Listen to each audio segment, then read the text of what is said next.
नमस्कार मित्रों, ये है आपका अपना channel total knowledge education channel.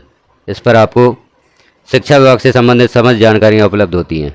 शिक्षा विभाग में होने वाले ऑनलाइन कार्य, शिक्षा विभाग में समय समय पर जारी होने वाले विभिन्न आदेश निर्देश आपको इस चैनल पर प्राप्त होते हैं। इसलिए आपको इस चैनल को सब्सक्राइब करना और इस चैनल की नोटिफिकेशन प्राप्त करने के लिए बेल आइकन को क्लिक कर ऑल पर प्रेस करना अति आवश्यक है, जिससे आपको समय समय पर पब्लिश होने वाली शिक्षा विभाग से संबंधित जानकारियाँ प्राप्त हो सकेंगी। यहाँ पर हम देख रहे हैं लोक शिक्षण संचालनालय मध्य प्रदेश भोपाल का आदेश 4/1/2022 को जारी हुआ है। एकीकृत शालाओं में शैक्षणिक व्यवस्था से संबंधित यह आदेश है। इस आदेश को विस्तार से हम देख लेते हैं। आदेश में क्या लिखा गया है, कैसी शैक्षणिक व्यवस्था होगी, अध्यापन व्यवस्था कैसी होगी एकीकृत विद्यालयों में।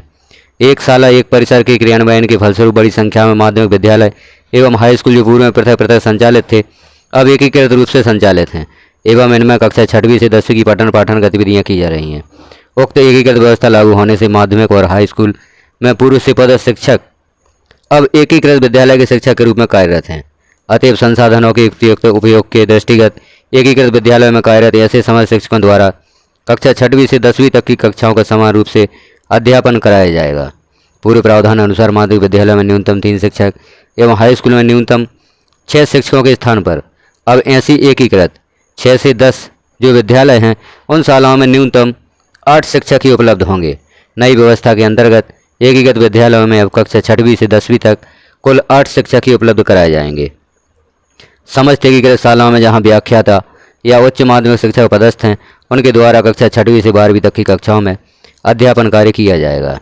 उच्च माध्यमिक शिक्षक या व्याख्याता भी 6वीं से 12वीं तक की कक्षाओं में अध्यापन कार्य करेंगे।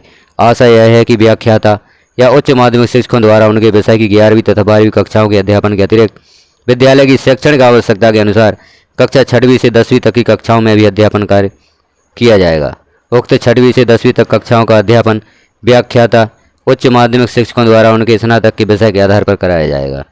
समस्त व्याख्याता उच्च माध्यमिक शिक्षक माध्यमिक शिक्षक द्वारा एक दिवस में सामान्यतः 6 पीरियड का अध्यापन कराया जाएगा। अब सभी शिक्षकों को विद्यालय में एक दिवस में 6 पीरियड अध्यापन कार्य करना होगा। समस्त एकीकृत विद्यालयों में उपरोक्तानुसार अध्यापन व्यवस्था सुनिश्चित करने के पश्चात ही आवश्यक होने पर अतिथि शिक्षकों की मांग को स्वीकृति दी जाएगी। उपरोक्तानुसार निर्देशों का कड़ाई से पालन सुनिश्चित किया जाए। आदेश के पालन न करने की स्थिति में संबंधित लोक सेवक के विरुद्ध अनुशासनात्मक कार्रवाई की जाए। यदि कोई लोक सेवक उक्त शिक्षण व्यवस्था में सहयोग नहीं करता या अध्यापन कार्य के लिए मना करता है तो उसके विरुद्ध अनुशासनात्मक कार्रवाई भी की जा सकती है। तो यह व्यवस्था है एकीकृत विद्यालयों में किस प्रकार से माध्यमिक शिक्षक उच्च माध्यमिक शिक्षकों को अध्यापन कार्य करना है। अब उन्हें कक्षा 6वीं से 12वीं तक अध्यापन कार्य करना होगा। इसी व्यवस्था के अनुसार अब अतिथि शिक्षक विद्यालय में प्राप्त होंगे। पूर्व से पदस्थ विद्यालय में शिक्षकों के अलावा यदि आवश्यकता होगी तभी अतिथि शिक्षक प्राप्त होंगे, अन्यथा यही शिक्षक कक्षा 6वीं से 12वीं या कक्षा 6वीं से 10वीं तक अध्यापन कार्य कराएंगे।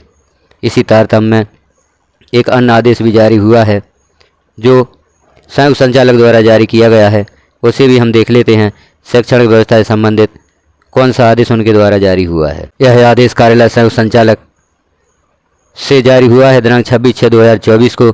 जो पूर्व में हमने आदेश देखा उसी के तारतम्य में यह आदेश जारी किया गया है, जो समस्त जिला शिक्षा अधिकारी सभी संभाग के जिला शिक्षा अधिकारियों के लिए यह आदेश जारी हुआ है। इसका विषय है शासकीय विद्यालयों या एकीकृत शाला में अध्यापन व्यवस्था सुनिश्चित करने बाबत। संदर्भ भी दिया गया है। आदेश में लिखा गया है, उपरोक्त विषय अंतर्गत संदर्भित आदेशानुसार स्वीकृत शालाओं में संसाधनों के युक्तियुक्त उपयोग के दृष्टिगत एकीकृत विद्यालयों में कार्यरत शिक्षकों के द्वारा अध्यापन कार्य कराए जाने के संबंध में आवश्यक निर्देश प्रदान किए गए थे। एकीकृत हाई स्कूल या हायर सेकेंडरी स्कूलों में स्वीकृत पद संख्या के संबंध में संदर्भित आदेशानुसार अध्यापन व्यवस्था सुनिश्चित करने संबंधी निर्देशों का जिला अंतर्गत विद्यालय में कड़ाई से पालन कराया जाना सुनिश्चित करें। इन एकीकृत विद्यालयों में संदर्भित पत्रानुसार ही स्वीकृत पद संख्या के विरुद्ध कार्यरत नियमित शिक्षकों के उपरांत शेष रिक्त पदों पर मध्य प्रदेश शासन स्कूल शिक्षा विभाग या लोक शिक्षण संचालनालय भोपाल के निर्देश प्राप्त होने पर सत्र 2024-25 में विहित प्रक्रिया का पालन करते हुए नियमानुसार अतिथि शिक्षक रखे जाएंगे। इसमें अतिथि शिक्षकों के बारे में भी लिखा गया है कब अतिथि शिक्षक रखे जाएंगे। किसी भी विद्यालय में मध्य प्रदेश शासन स्कूल शिक्षा विभाग या लोक शिक्षण संचालनालय मध्य प्रदेश भोपाल के निर्देशों या नियमों के विरुद्ध अतिथि शिक्षक रखे जाने पर संबंधित संस्था प्रधान, संकुल प्राचार्य या आहरण संवितरण अधिकारी व्यक्तिगत रूप से उत्तरदायी माने जाएंगे तथा उनके विरुद्ध अपात्र अतिथि शिक्षकों की मानदेय राशि वसूली एवं अनुशासनात्मक कार्रवाई नियमानुसार सुनिश्चित की जाएगी। यदि जिले में विद्यालय वार स्वीकृत कार्यरत एवं रिक्त पदों की मध्य प्रदेश एजुकेशन पोर्टल पर त्रुटिपूर्ण जानकारी प्रदर्शित हो रही है तो जिला शिक्षा अधिकारी विद्यालय वार स्वीकृत कार्यरत एवं रिक्त पदों की जानकारी का सत्यापन कराकर पोर्टल पर सुधार किया जाना सुनिश्चित करें।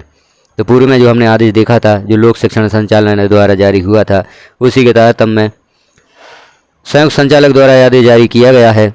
उसी आदेश का पालन करते हुए विद्यालयों में शैक्षणिक व्यवस्था सुनिश्चित की जानी है। पूर्व से पदस्थ शिक्षकों के अलावा यदि आवश्यकता होती है अध्यापन कार्य हेतु तभी अतिथि शिक्षकों को विद्यालय में रखा जाए। यदि नियम विरुद्ध अतिथि शिक्षकों को विद्यालय में रखा जाता है तो उनको जो वेतन प्रदान किया जाएगा उसकी पूर्ति या उसकी वसूली संस्था प्रधान, संकुल प्राचार्य या आहरण संवितरण अधिकारी से की जाएगी। अतः इस बात का ध्यान रखें और जो शैक्षणिक व्यवस्था यहाँ पर दी गई है, अध्यापन व्यवस्था दी गई है, उसका पालन करते हुए विद्यालयों में अध्यापन व्यवस्था सुनिश्चित की जाए।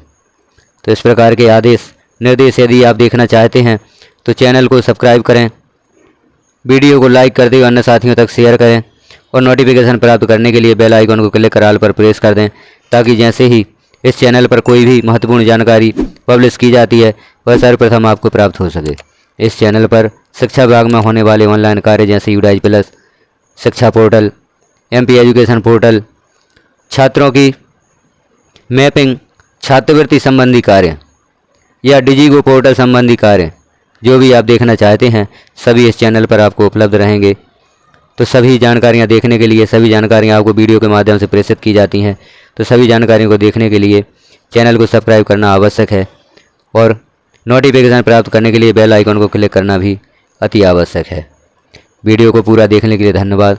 इसी प्रकार से आपका साथ बना रहे, अपडेट रहने के लिए इस चैनल को सब्सक्राइब करना आवश्यक है। आपको विभिन्न जानकारियाँ बहुत ही विस्तार से अच्छे से प्राप्त हो सकेंगी। वीडियो को पूरा देखने के लिए धन्यवाद।